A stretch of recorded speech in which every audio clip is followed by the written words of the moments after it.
दोस्तों welcome to my channel. दोस्तों आ વિડીયોમાં આપણે વાત કરીશું કે પીએમ આવાસ યોજનાને લઈને પહેલા નવા મકાનની ખરીદી ઉપર 2,67,000ની સબસિડી મળતી હતી, પણ અત્યારે જે હાલમાં બંધ છે તો સરકાર દ્વારા હવે એક નવી સબસિડી યોજનાની શરૂઆત કરવામાં આવી છે, જેનું નામ આપવામાં આવ્યું છે PM Awas Yojana 2.0। Urban cities માટે આ યોજનાને લાગુ પાડવામાં આવી છે। જો તમે સિટીઝની અંદર નવું મકાન લેશો તો હવે તમને આ યોજનાની હેઠળ તમે નવી સબસિડી મળશે। કેટલી સબસિડી મળશે અને કોણ આ સબસિડીનો લાભ લઈ શકે છે એ સંપૂર્ણ માહિતી તમને આ વિડીયોની અંદર આપવાનો છું। ચેનલ પર નવા છો ચેનલને સબસ્ક્રાઇબ કરી લો, વિડીયો ગમે તો વિડીયોને લાઇક કરજો। દોસ્તો વાત કરીએ પીએમ આવાસ યોજના 2.0ની જાહેરાત કરી દેવામાં આવી છે પ્રધાનમંત્રી દ્વારા, અને કેન્દ્ર સરકાર દ્વારા પણ આ યોજનાને મંજૂરી મળી ગઈ છે। થોડા સમયની અંદર જ આ યોજનાની અંદર તમે ફોર્મ ભરી શકશો ઓનલાઈન। આ યોજનાની અંદર શું લાભ મળશે તો આ યોજના તમે જ્યારે ફોર્મ ભરશો તો જો તમે નવું મકાન ખરીદો છો તો તમને જે પહેલાં 2,67,000ની સબસિડી મળતી હતી, હવે એની જગ્યાએ તમે 1,80,000ની તમને સબસિડી આ યોજનાની અંદર મળશે।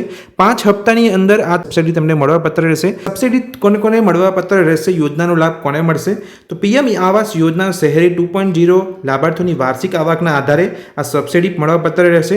આર્થિક રીતે નબળા વિભાગ એટલે કે EWSની અંદર જે પણ આવતા હશે પરિવાર અને ઓછી આવક જૂથની LIG માટે અને જેની આ વાર્ષિક આવક 3 લાખ એટલે કે 3 થી 6 લાખ અને અનુક્રમે 6.5% સબસિડી આપવામાં આવે છે। મધ્યમ આવક જૂથ MIG 1ની અંદર જે પણ આવતા હશે તો તેની વચ્ચેની કમાણી વાર્ષિક 6 લાખથી 12 લાખની અંદર તમને 4%ની સબસિડી મળવાપાત્ર રહેશે।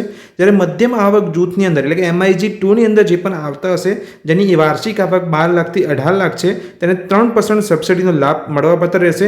તો કયા કયા પરિવારને અહીંયા મળવાપાત્ર છે? AWS, LIG, MIG 1, MIG 2ની અંદર જે પણ આ લોકો જે આવે છે તેને આ સબસિડીનો મળવાપાત્ર રહેશે। તો કયા કયા સ્લેબની અંદર તમારી જે ઇન્કમ આવે છે એ પ્રમાણે તમને આ યોજનાનો અહીંયા લાભ મળશે।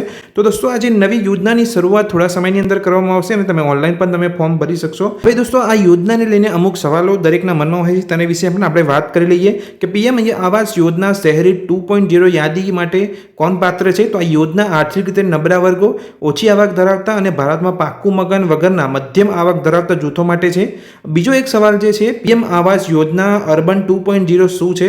તો તે સરકારની આવાસ યોજનાનો બીજો તબક્કો છે જેનું લક્ષ્ય 2024 સુધીમાં તમામ શહેરી નાગરિકોને પોસાય તેવા આવાસ પૂરું પાડવાનું છે। ત્રીજા સવાલની વાત કરીએ તો જો મારું નામ યાદીમાં ના હોય તો શું કરવાનું?